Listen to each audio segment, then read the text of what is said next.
So I didn't get into grad school. My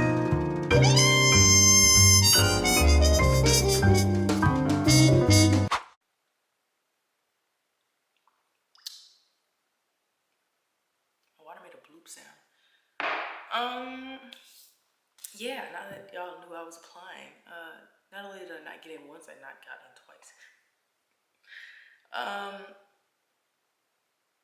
So let's talk about it. Anyway, beyond that, what I'm doing right now is actually incorrect. I have a lot that I need to do tonight. I am shooting a short film tomorrow, and I need to get it together. I need to take these lashes off that I have on. These are, what is the thing called? They're not paying me, but it was these people. This pack is okay. I cut up strip lashes back when I was in my lash era, for real. I used to cut up my own strips and wear them as, what are these called?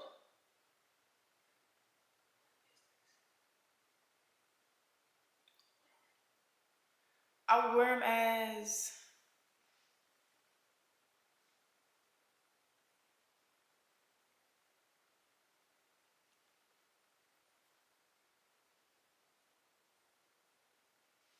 it's not coming to me. But I used to cut up my strips and I would wear them as, what the fuck are those? What are they? What are they? Not individuals. As clusters. I used to cut up my strips and I would wear them as clusters. And I just got this kit to like hop back into wearing clusters because like for like 6 to 8 months I stopped wearing lashes. No reason, I just got tired of putting them on. That was truly it. So anyway, I got like 1,000,001 different like lashes that I have had stored. So I'm gonna figure something out with something in this grouping. And then I'm gonna do my nails.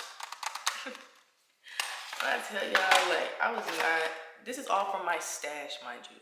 I have not purchased anything. Like, this is from the stash. I was really going through all my stuff and I was like, okay, what can I just like throw on and throw together? Because I'm not getting my nails done right now. Like, it took me so long to get my nails back looking good after like too many acrylic sets. And yeah, so I'll put these on, but the real end goal is just for my nails to be like, you know, on their own. Anyways, so that's what I'm doing. Well, I'm telling y'all about life lately. But first I have to blow dry my hair, so we will not be talking about that. But I got these little braids in. Mind you, okay, so I woke up this morning. I was supposed to be working at a dental office. At said dental office, on Fridays, we don't see no patients, right? So I knew this. So last night, forever ago, Corey got me, I was telling him about the Olaplex, because I heard through the grapevine that she's supposed to be that girl. So I was like, okay, bet, I'll get me some. So I got some Olaplex. I mean, I thought it was crazy to spend that much money on a shampoo and conditioner, but apparently I was crazy to not be doing it because she's that girl, y'all. Like, no sponsor. I mean, unless she wants to. Olaplex. Anyway, so I last night I was like, okay, I know I want to straighten my hair. Oh, this would have been such a great braid out. Please, please. Anyway, I knew I was gonna flat iron my hair, and I just know that anytime I dry my hair in like braids or twists or something beforehand, anytime I do that beforehand, the blow dry and the flat iron comes out so much better. And there's no product in my hair, so I didn't want to wear it as a braid out. Anyway, back to the office thing. So last night I put my hair up in these little plaits because I was thinking like I'm not gonna be going nowhere. Like nobody's gonna see me for real. Like I'm going to this office. I'm about to be working in there, and nobody comes in. Like he don't see patients on Fridays. Yeah, somebody calls out for his office because normally I'll do a half day Friday. So when that happens, I'm like, okay, I'll do a full day there, not a problem. No. The other office I work at is my mom's office, and that is very like front facing. My mom's a doctor and she's in private practice, and I've worked here since I was 8. So I'm good at what I do. But it's very, I'm talking to patients. I'm the first face that you see when you walk into this business. And my hair was in these plaits, and I knew I did not want to take them down. Because I knew if I took them down and I wore them as a braid out, the flat iron wouldn't be as crispy. It wouldn't, because now it's been like through the day. I don't know. Anyway, and I really should have blow dried it in the sections of the braids, but I just wanted to see what it would look like. Anyway, I wake up at 8 in the morning to a text. Basically, somebody from my mom's office called out. So they need me to go there because my grandpa doesn't see patients on Fridays. So office that sees patients, office that doesn't see patients. We need to go to the one that's seeing people. Cool. I don't know what the fuck, freak to do with my hair, given that it was in these braids. And I didn't want to take the braids out. And I knew I couldn't just rock a ponytail because the plaits didn't look this flat this morning. So I, at 8 a.m., really 8:15, that's the time I got out of bed, knowing I had to be at the office at 9, knowing it takes me like 15 minutes to get there, said, let me wash or shampoo, condition, dry, and style a wig.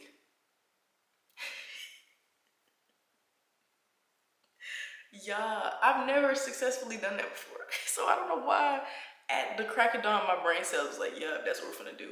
And then I had the nerve to watch a little slight TikTok on it. I was like, okay, styling, because it's a glueless wig, the wig that I was thinking of. But she been through it, right? Like, I haven't worn it. I don't really wear wigs too much because I don't like feeling like there's something on top of me. Like, just like, oh, this is touching me, you know? Anyway, I did that. By the time I finished washing and blow drying the wig, it was 9 a.m. Like, that was despicable, nasty work. I don't know why, what part of my brain said, you could do this, knowing that I had never did that before. And yeah, naturally, y'all, it looked a mess. And actually, no, I don't want to say it looked a mess. If I had another hour, it would have been so cute. It would have been so cute because I would have been able to curl it and I would have done like the whole thing, and it's glueless. So it already, like, this part makes sense. Like, I don't have to do a lot. And I was going to glue it down. A glued down glueless wig eats. Like, you know. Y'all, I put that thing on my head. It was slightly damp. Oh, I immediately got overstimulated. Like, my whole body. I was like, nah, I'm gonna be at work angry just because something touching me. And I threw on a headscarf all day and was an hour late for no reason. No reason. Anyway, these are the little plaits. What, like a little fluffy? All right, maybe it's not as, nah, the back is cute. Anyway, I'm gonna blow dry. Oh, give me Cinderella. I'm gonna blow dry. It's not giving Cinderella. That lady had a hard life. And then I'm gonna get back. Okay, it's blow dry. It's not my flattest work, but I'm not mad at her. It's the job is done. Anyway, back to my story. So, glasses always do that. Okay, growth. Okay. Anyway, so yeah, my master's. That was tough, y'all. That was tough. And the crazy thing is, like, it took me so long to even like apply. Here's what I mean. Like, I'm gonna give some backstory. Okay, that's good. Okay, so for backstory, I don't even know where to start or what backstory to give, actually, if I'm being honest. It just took me forever, I feel like. Let me take a sip of water.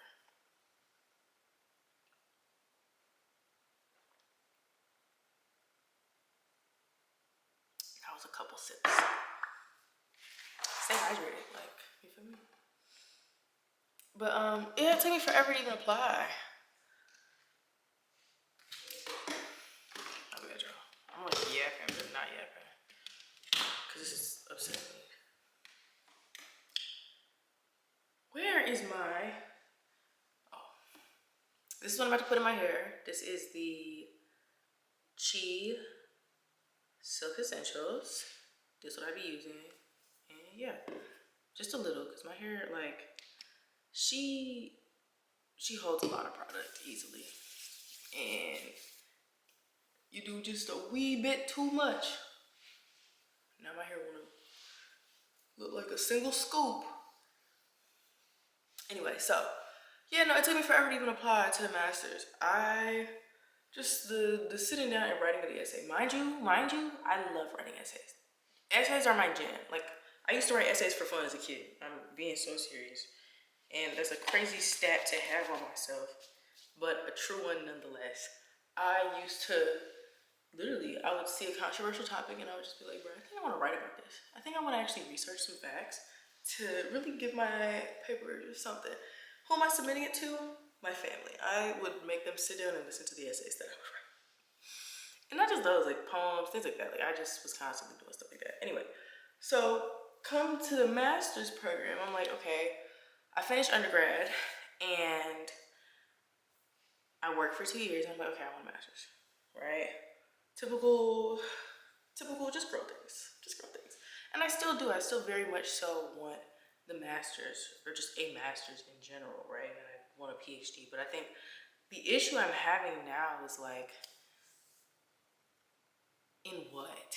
And I don't mean in what in a I'm not interested in anything. I mean in what in a I'm interested in everything kind of way, right?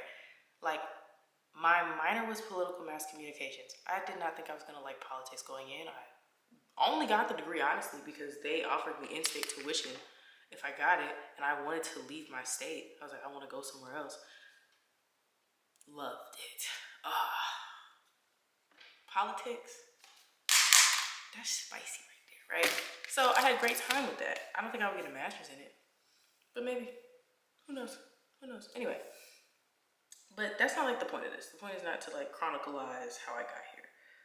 It's more so like the season. And I don't know if everybody else is experiencing this. Like, there's certain like synchronicities that I have been noticing in my life, in the people around me.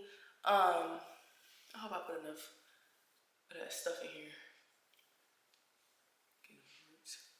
But it's just synchronicities that I've noticed. Like, this is gonna sound bad. Just imagine that this is legal, but the leaf that makes you feel good, that dang could be anything. The green one. All right. When I stopped, I noticed that everybody around me, without us talking about it, like all the people that I used to, sit in company with, they also stopped. Even when it came to like alcohol. All of my girlies that I was like, okay, we going out, we turn up, what y'all doing? We tequila, like, we weren't anymore. And it wasn't even like a big conversation. It was just something I noticed. I don't know if y'all are noticing it or if it's like, I don't know, happening in a town near you, but for me, everybody just kind of like was on the same kind of vibes, but it was like unspoken. It wasn't like we was like, oh, you're still, no. It was just like everybody I felt entered into this phase of life where they wasn't on that no more. And it was just crazy. Like, I just like, I don't know. But I be noticing when everybody like does something. That's not the point. But different synchronicities, right? Patterns. And I'm not like super, I feel like some people get into like numerology and things like that, but I think I just notice patterns in general. Like, oh, I see this is happening a lot right now, or I see this is happening a lot right now. Or even in myself, like, oh, I notice I'm doing this a lot more, and yada, yada, yada. But that was a synchronicity that I had just noticed. It was just a time frame when everybody wasn't on that kind of time no more. And I'm not mad at that at all. Like, I'm not like, well, everybody not. No, I loved it because do what makes you happy. But I know I had, okay, this is hot. Perfect. This is too big of a piece.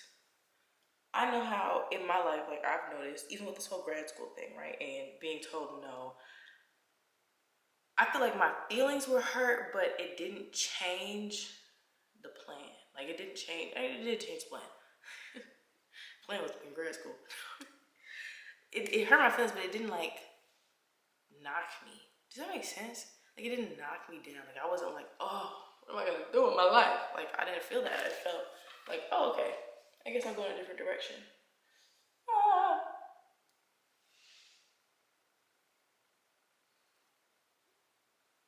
That was so ugly, the way I just did that.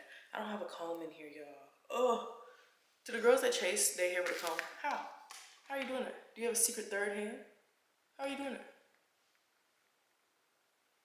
Literally, no one's gonna see this part of my hair, so it doesn't matter. Yeah, perfect. Oh, I don't like that I'm doing another pass. The first pass was ass.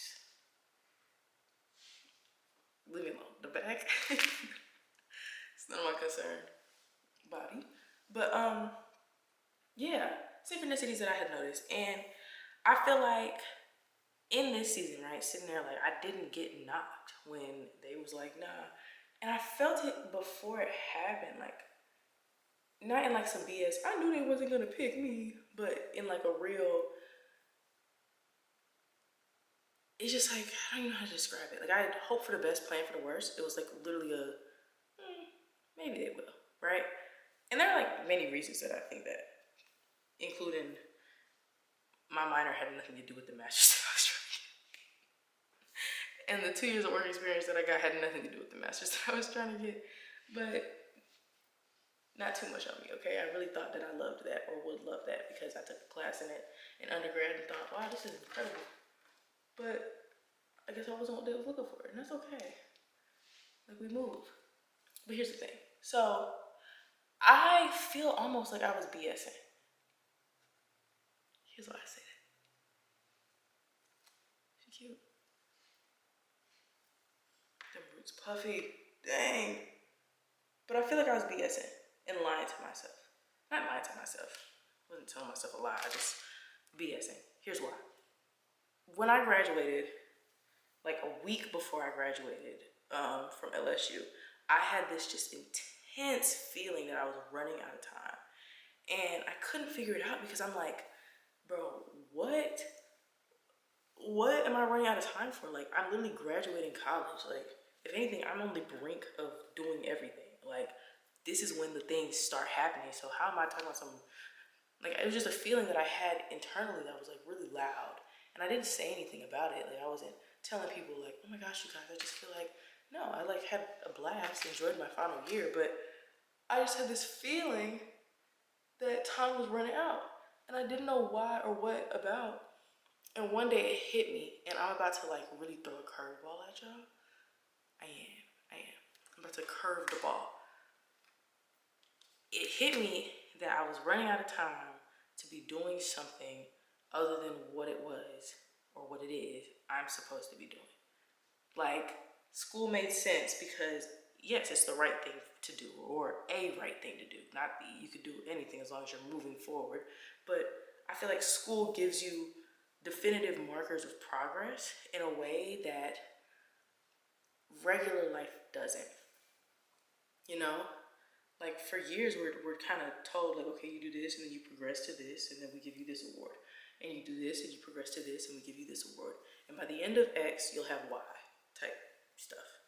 And I just realized like in finishing undergrad, I was doing what I was supposed to be doing or felt I was supposed to be doing.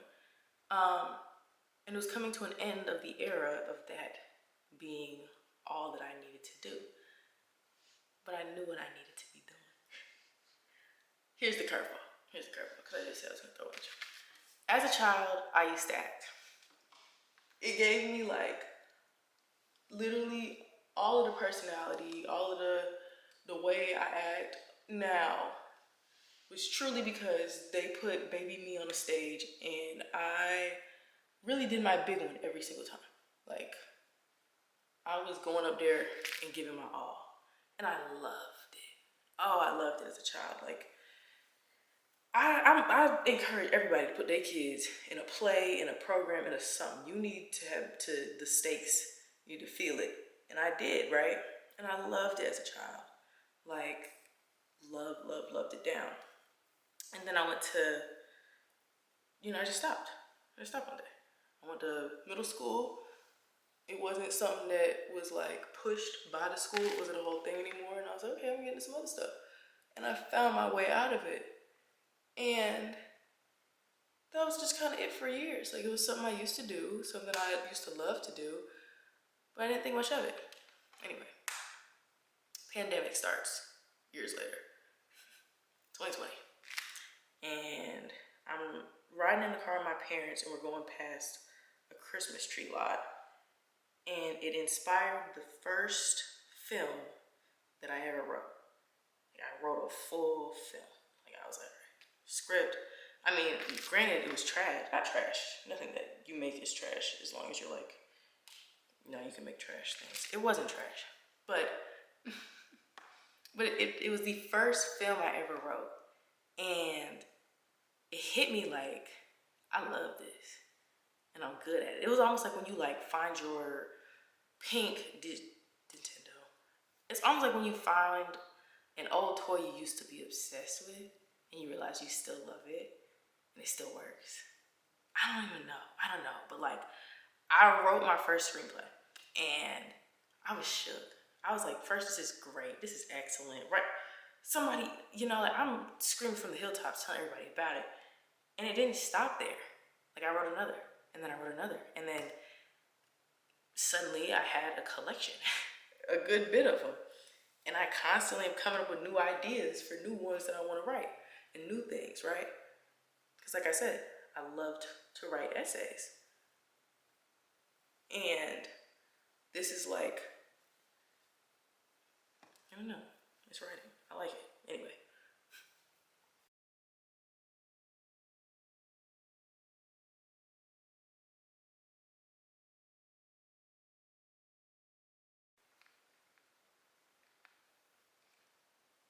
I realized in undergrad, in that moment, like a week before graduation, I was talking to my best friend Danielle, and I was on the phone with her, and I was like, girl, I feel like I'm running out of time, and I now know what it is. I need to do the thing that scares me most, because it used to terrify me, right? Because the concept of being in the industry of like entertainment is very like, you're being looked at, and you have to deal with that.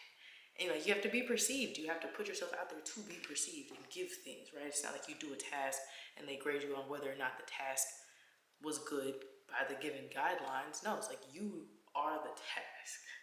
I'm describing it poorly, but it's a career of vulnerability, right? And at that time, I just hadn't conceptualized even telling someone, I want to be an actress, right? Like somewhere along the way between when I used to do it and when I stopped and when I became an adult and all that, that became a far-fetched idea. I don't know who planted that seed in me. Maybe I picked up the seed off the ground, stuck it in my pocket, and it took root, but it did. It became far-fetched. And I have to take my glasses off now. We get into the two little side pieces. But I told her, I was like, I know what it is I'm supposed to be doing. I know what I want to do. And it terrifies me to have to say it because I just feel like, I don't know. I don't know if I was scared of being ridiculed. I don't know if I was scared of people being like, not believing me and now I have to prove everybody. Like, no, I didn't like those emotions back then. And so I told her, I was like, I'm supposed to act. I want to act. I want to screenwrite. I want to direct. I want to do it all. And she was like, okay. Like that, yeah, okay. You talked about this plenty of times before. I don't know why you just not realizing it to yourself. Because apparently, I be yapping about stuff and don't really know I'm like talking about it. And after that, like, I knew what it was I was supposed to be doing. I came out of undergrad. I took my glasses off so I can't see.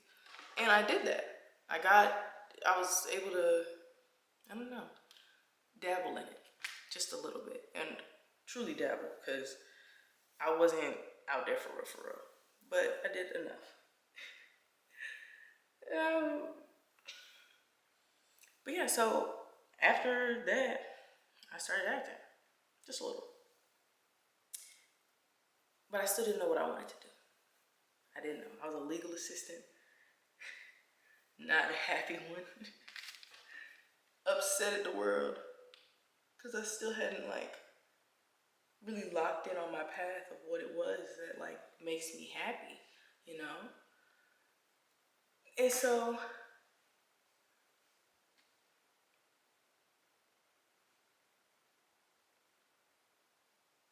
sorry, sometimes I just gotta collect my thoughts.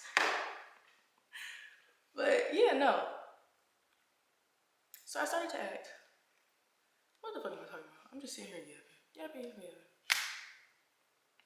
Okay, so, but all this got me kind of thinking, right? Like right now, the season that I'm in of like rejection, right? And here's what I mean by season of rejection, because I don't think y'all understand. Your girl has been like taking stuff to the chin, right? Like the grad school telling me no thing was okay. It was okay. Like again, if at max, my ego was hurt because I had told all them patients at the office because they be looking at me in my face, girl, what are you doing? What are you doing next? You going to med school? No. What are you doing? I'm about to get a master's, right? It's a great thing to say to people. And I don't know, I kind of found comfort in that. But what I'm realizing is I started doing the exact same thing that I did. Dang, did I get this piece already? I don't think so. I can't tell. And if I can't tell, that means it's not good enough. Gotta do it again.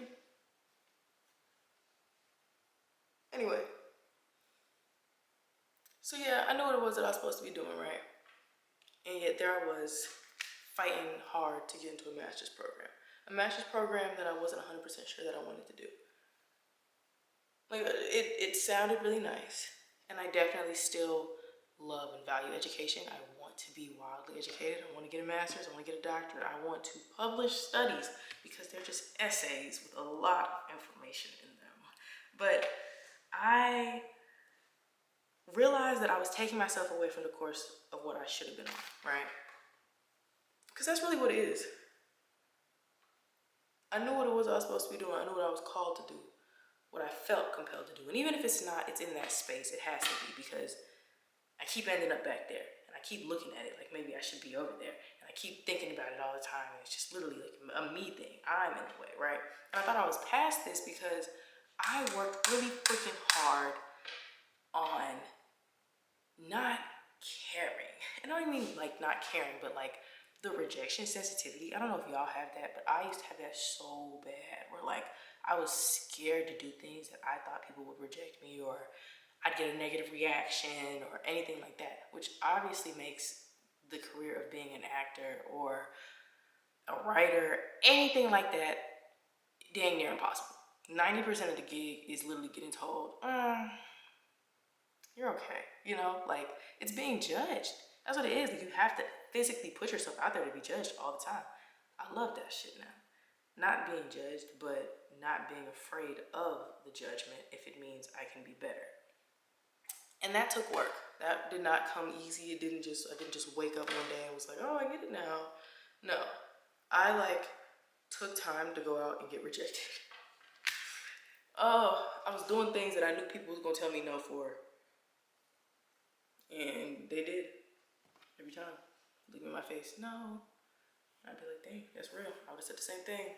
Shout out you, bruh. Congrats. And then eventually you get better at it, and suddenly the world's not so scary. Anyway. But that was the second rejection.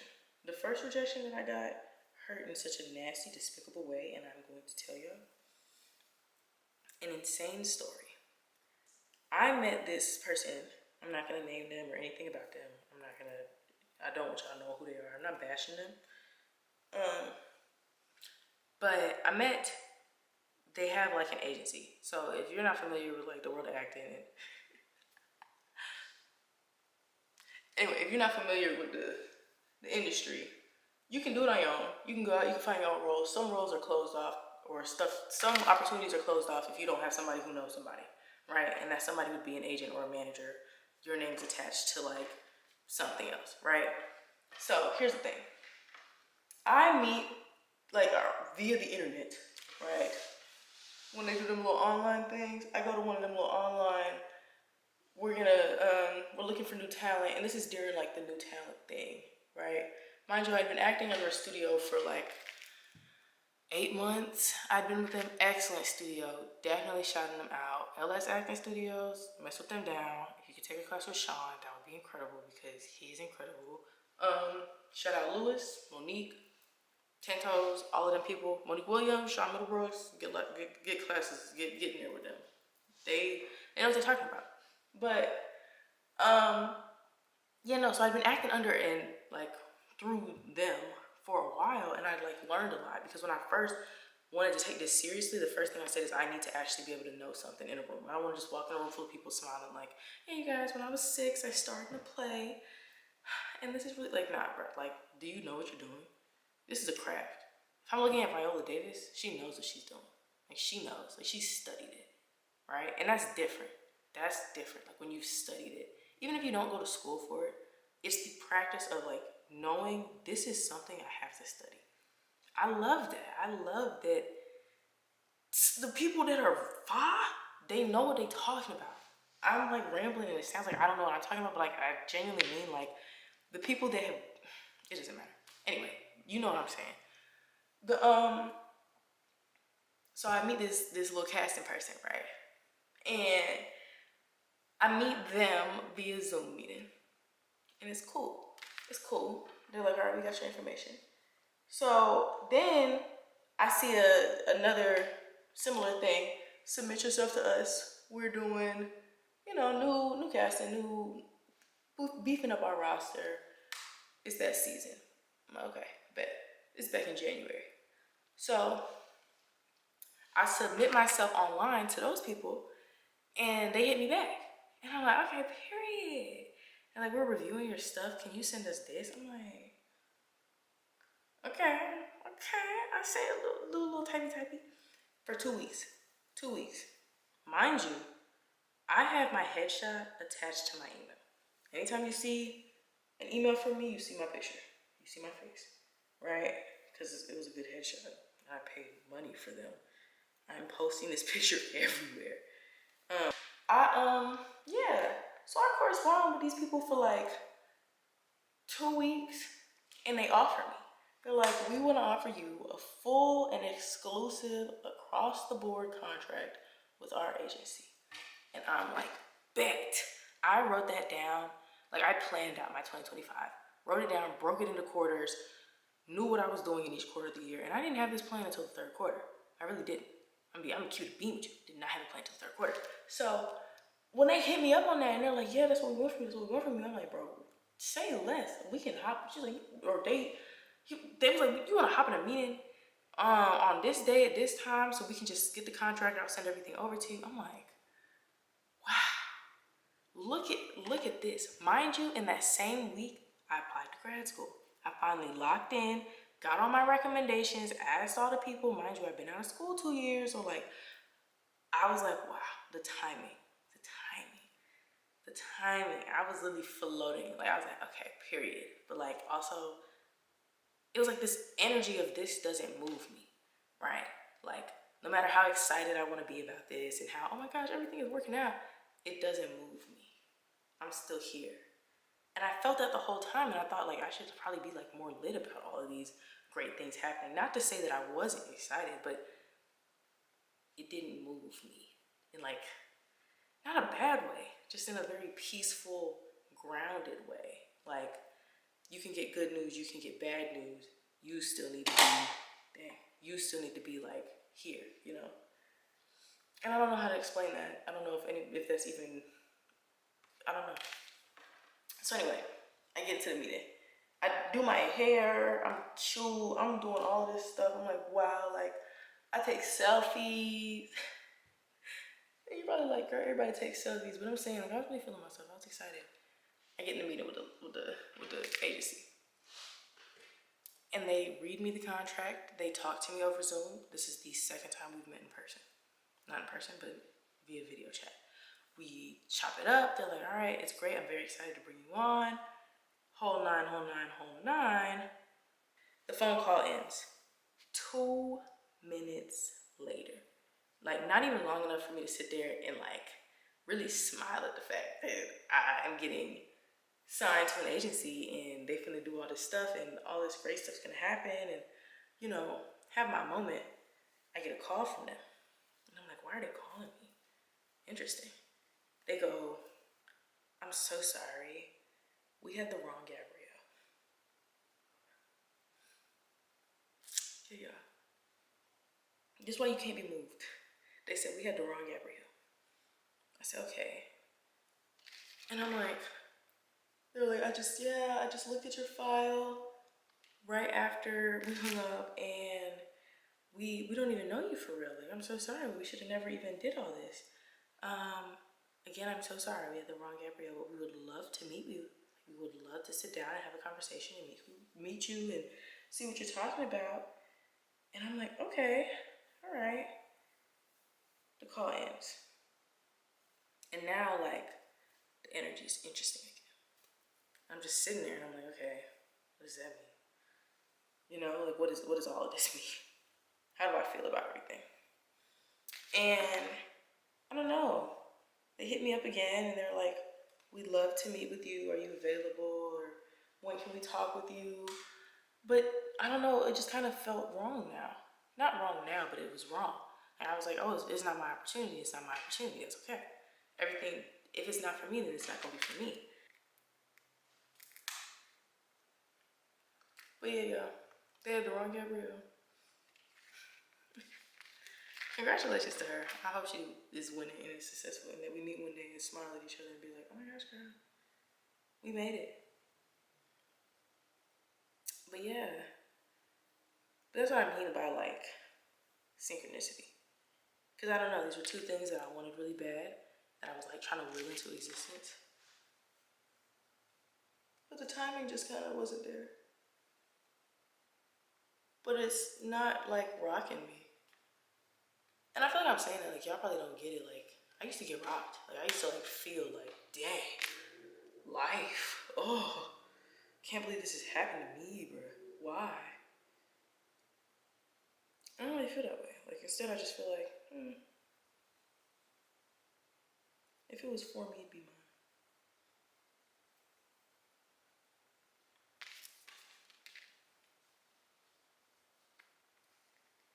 So maybe that's it. Maybe that's all I gotta say. Two sad stories. I didn't get into grad school, and the agency didn't sign me. Bye, y'all. No, that's not where it ends. Can't be. Can't be. Can't be. I don't know why this piece didn't want to.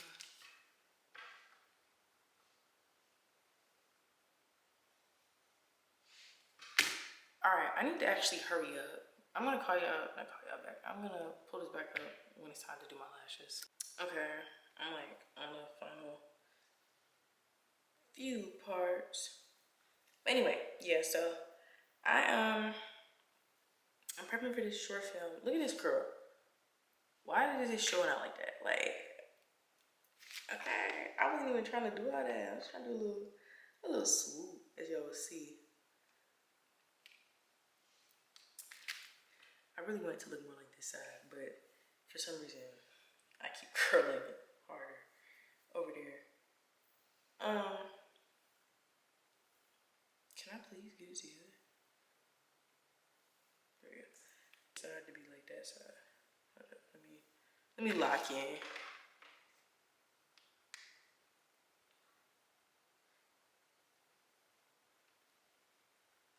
There we go. See, my problem is I went into swoop. Oh.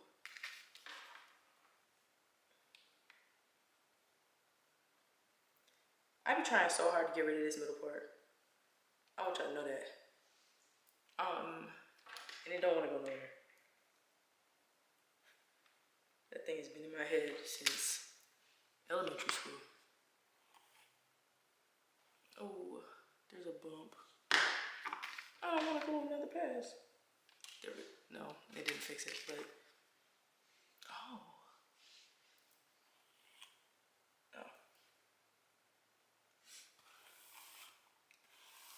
This is straight enough. It accomplishes the task.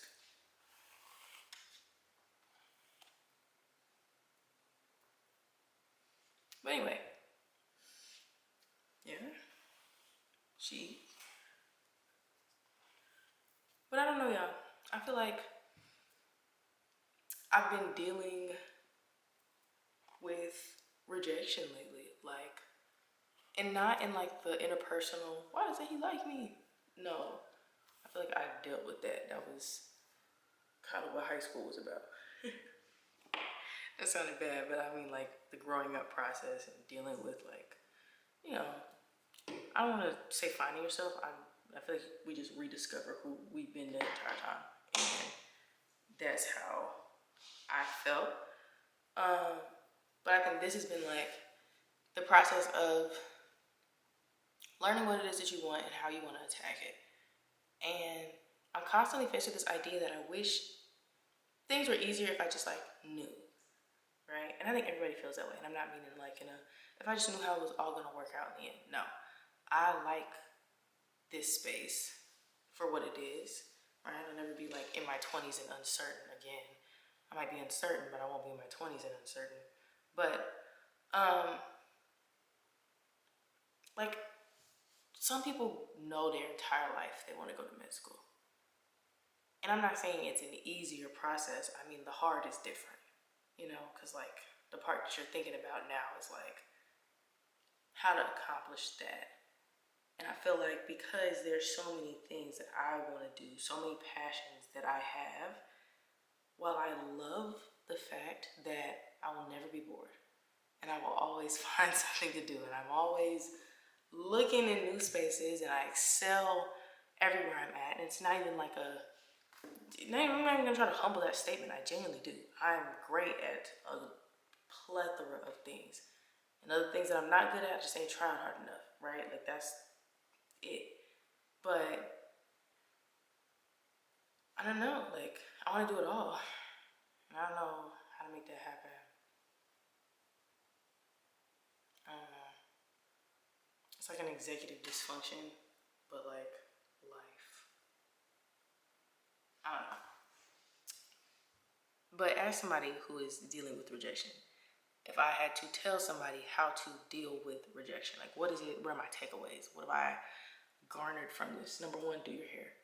It literally made all of the other things that I was going through out the door. Like I actually don't care anymore. I don't care. It's gone. I kid. I still care. But it definitely made it easier though. It definitely made it easier.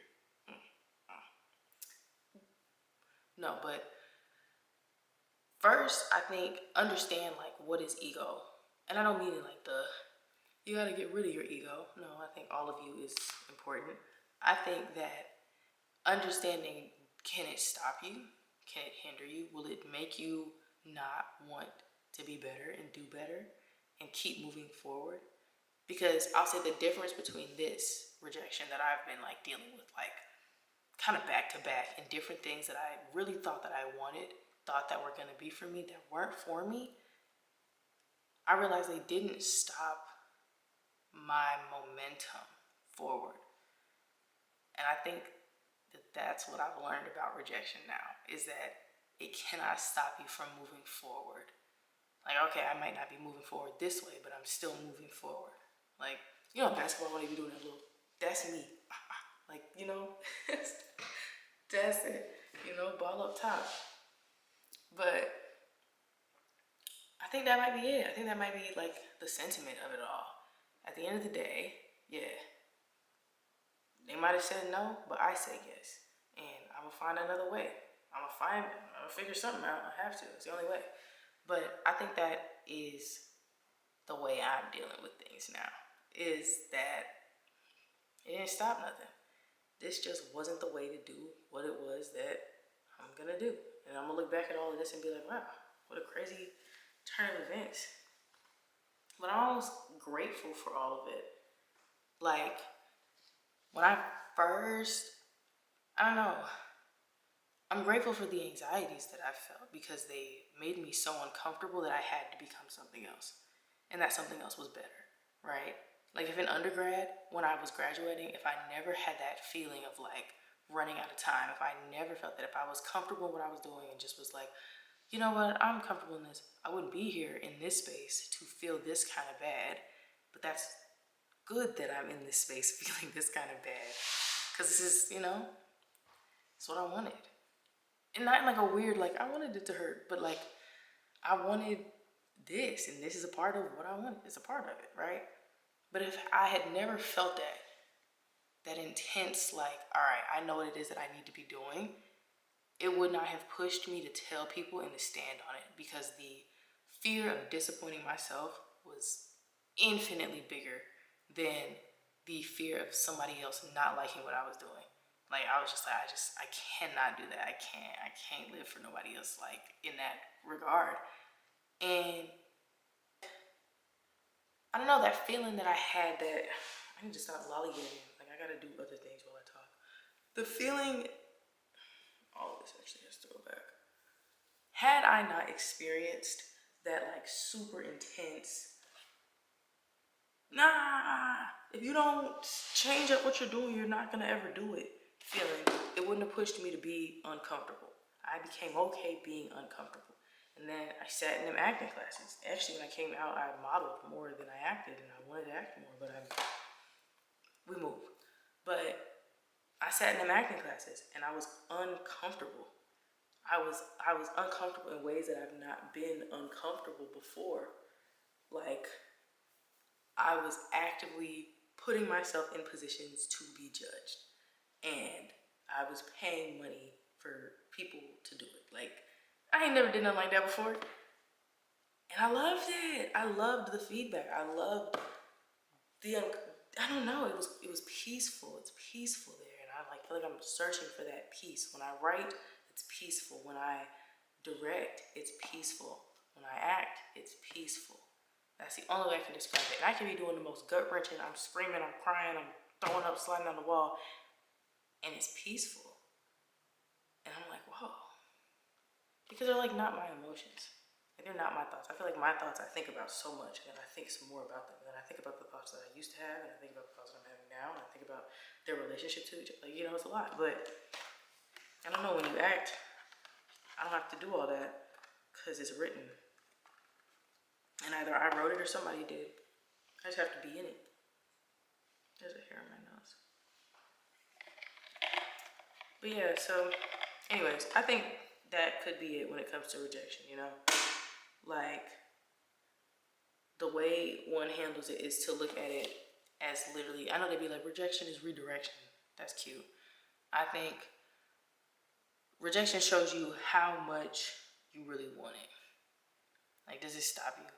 Like, if I really want some fries and I push up to like a little fast food spot and they close, I'm like, oh, okay. Do I give up on the fries? That means I ain't want them that bad. I ain't want them that bad. Now, if I really want some fries, like, I'm like, bro, I have a hankering. I'm going somewhere else. And if I go somewhere else and they out of fries, and I'm like, bro, I really want some fries, I'm going somewhere else.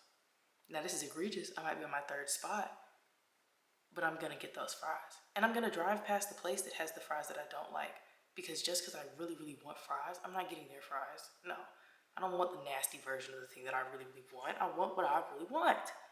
And then I'm gonna get it, right? And I think that is rejection. I want something. You told me no, so you don't have my fries. Got you. So I go down the street. You say, you know what? Wrong timing. If this was this, or if this, all right, you don't got my fries. Cool, but I want fries. So I'm gonna go down, and I'm gonna drive past the place that has the nasty fries, because I don't want those fries. I mean, I could get them, but I just don't want those fries, because not all fries are created, equal. Like, that restaurant, you know who you are. But yeah, I think that's it. I think if we think of these things as just like moments that are getting us to where we're supposed to be at, it's not like this big final, oh, the world is ending, I can't believe I ever put myself out there, it's just so embarrassing, it's humiliating, right? And I even think that those emotions are wastes of space. And waste of space when it comes to like the dream that you're pursuing. I do think that humiliation is an important emotion in keeping society acceptable. I can do a video essay on that later, but yeah, people need to be able to feel shame and embarrassment so you can act right. But when it comes to pursuing your passion and no one's getting hurt, you know what I'm saying, then it's a waste of emotion. I'm not ashamed that I want to do this. I want to do it. It's my life, right? So yeah, that's really it. But it really started out as just me understanding the different synchronicities and knowing that, like, I don't know, things are moving, things are changing, something's in the air. And everything gonna work out. It has to. Like, it literally has to. It must. It's the only way. Like, things, they're just gonna work out, you know? And I feel like I believe that more than I believe anything else. So, however we get to whatever we get to, we're gonna get there. We're gonna get there. Anyway, it's getting late. I got an early call time. So I need to finish doing everything that I said at the beginning of the video that I was gonna do. But then I got to yapping and I didn't get to do any of the things other than my hair. And she's cute. She's fluffy. I like that it's fluffy. I'm gonna wrap this down. I'll do a little doobie. I be doing my doobie wraps with a do-rag. Game changer. I could never get them right with the other little thing, the little net. I had a line on my forehead because my net was too tight. And if I wore a loose net, my hair is not gonna stay in it. Like, it's not gonna. My forehead look large. Cover that up. Actually, no. I have forehead. Anyways, let me hurry up and get some stuff done. I might hop back on here and show y'all the final product of everything. So. One is the loneliest number that you'll ever do.